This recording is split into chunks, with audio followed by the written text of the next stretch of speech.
Welcome to Tool Tech Geek. This is a pen that has been modified.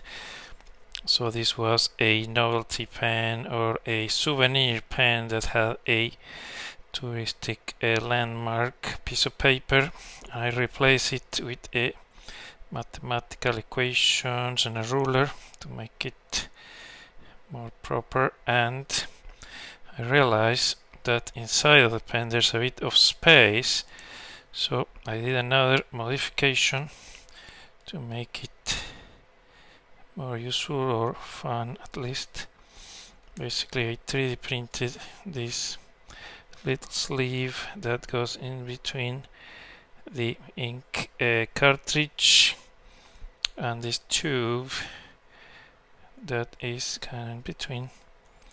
So in this insert I made some space to carry some things. So for example, a little piece of wire, that's always useful to fix something, as well as very small things that are long and thin.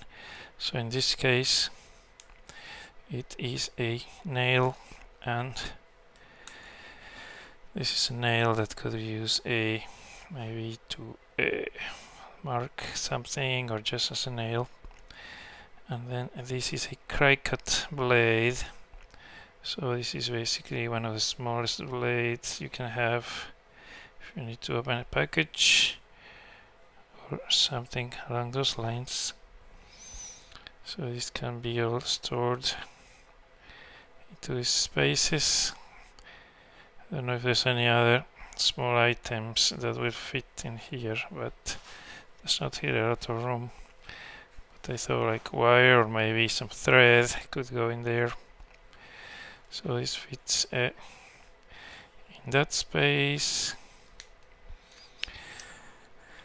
Then the other thing is, depending on the tolerances, this may interfere a little bit with the mechanism of the pen. So you need to have room for that spring, and if there's too much friction, this may not work as intended. So those are some of the watch outs. But here is retracted, and here it works. And you have this extra utility, just having a little bit fun with the 3D printer and a printer. That's kind of all you need to make the paper insert and then the plastic insert.